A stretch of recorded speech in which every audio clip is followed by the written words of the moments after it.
Je suis rentré de mon travail de nuit.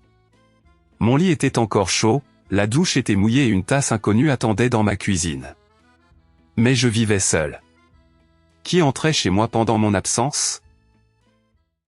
Un mardi matin, je suis rentré du travail à 6 heures. Mon lit était défait et l'oreiller était encore chaud.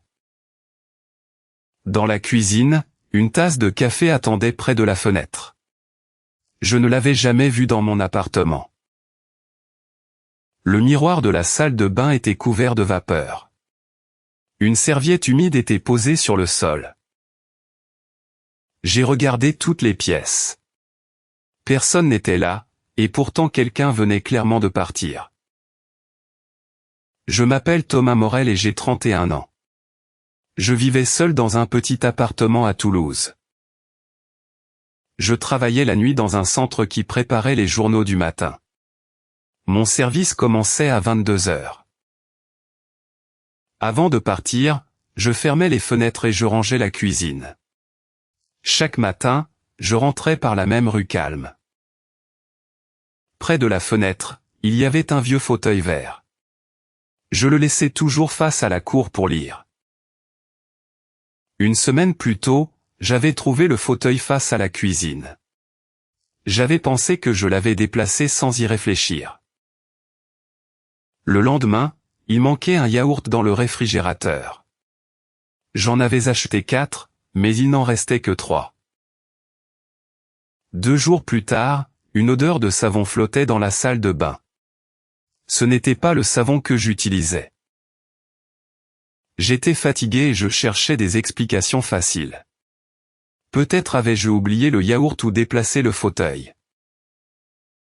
Alors, j'ai commencé à prendre une photo de chaque pièce avant mon travail. Je voulais vérifier ma mémoire, simplement. Anaïs habitait en face de chez moi. Je lui ai demandé si elle avait entendu du bruit pendant la nuit. Elle avait entendu une petite valise rouler vers 2 heures du matin. Elle pensait que je recevais un ami. Ma sœur avait une clé, mais elle vivait à Lyon. Elle ne venait jamais sans m'appeler plusieurs jours avant. Le responsable s'appelait Monsieur Bernard. Il s'occupait des portes, des réparations et des clés de service.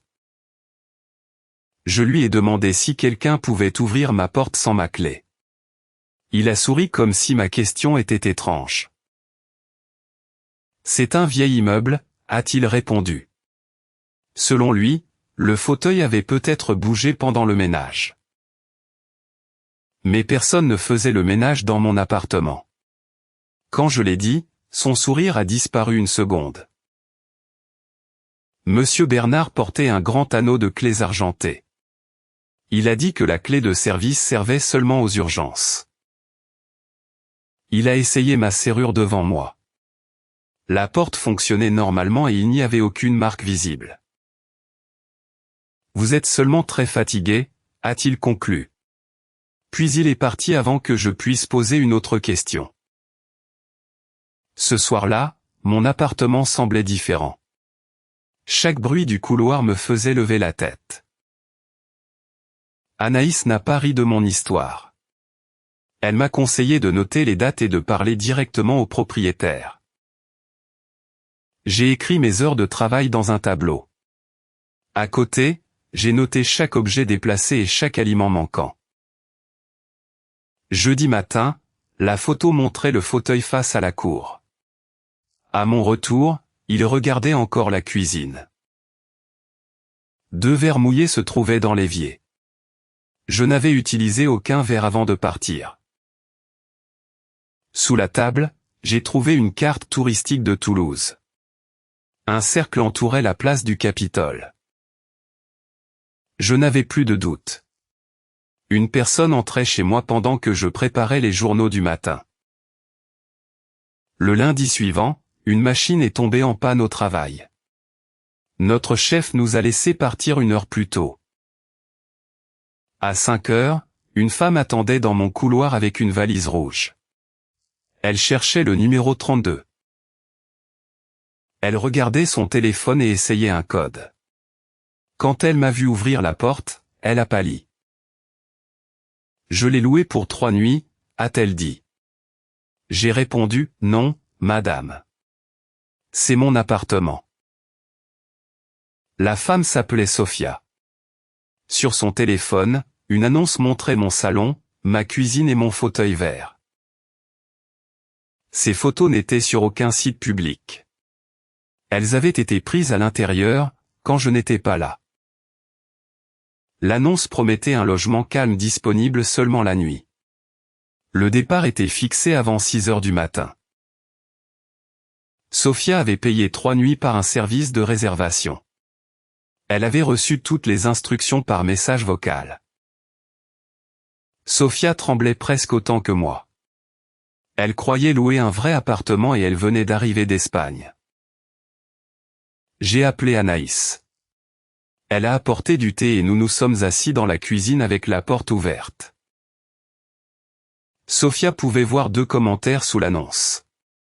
Des voyageurs remerciaient le propriétaire pour le fauteuil vert.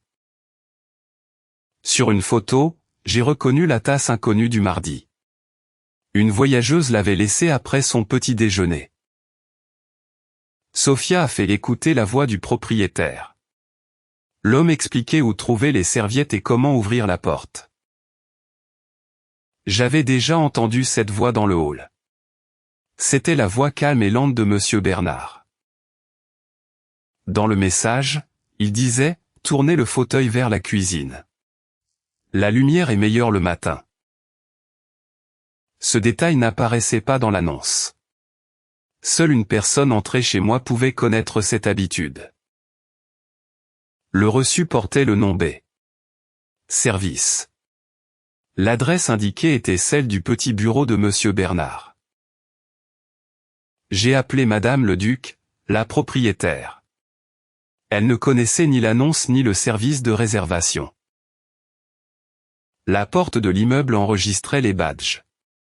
Madame le Duc a accepté de vérifier les heures avec nous. Chaque nuit étrange, un badge nommé « Service responsable » entrait après mon départ. Il sortait avant mon retour.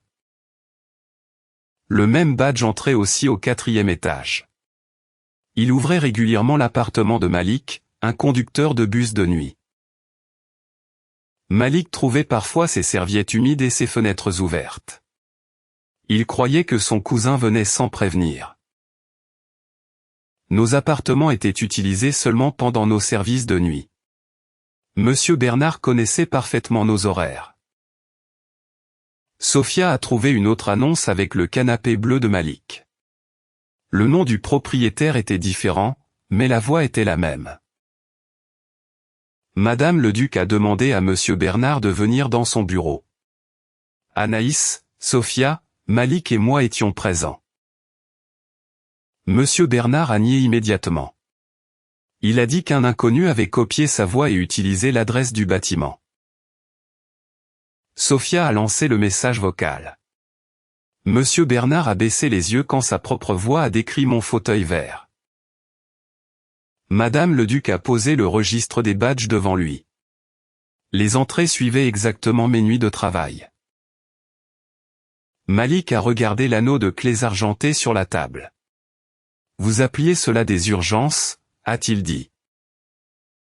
Enfin, Monsieur Bernard a parlé.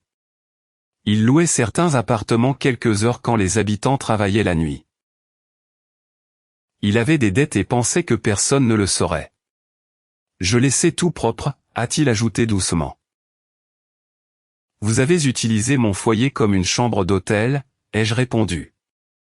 La propreté ne change pas cela. Madame le Duc a appelé la police et son avocat. Monsieur Bernard a rendu ses clés et une enquête a commencé. Le service de réservation a supprimé les annonces. Sophia a reçu son argent et a trouvé un vrai hôtel pour son séjour. Toutes les serrures concernées ont été remplacées. Malik et moi avons reçu un document avec la liste complète des accès. Pourtant, je ne dormais plus bien dans cet appartement. Le matin, je regardais toujours la cuisine avant de fermer les yeux. 2 mois plus tard, j'ai choisi un autre logement près de mon travail. Il était plus petit, mais très lumineux. Anaïs m'a aidé à déménager le fauteuil vert. Dans le nouveau salon, je l'ai placé face au soleil. Après ma première nuit de travail, je suis rentré et j'ai préparé mon propre café. La tasse était exactement où je l'avais laissée. J'ai fermé la porte avec ma propre clé et j'ai respiré lentement.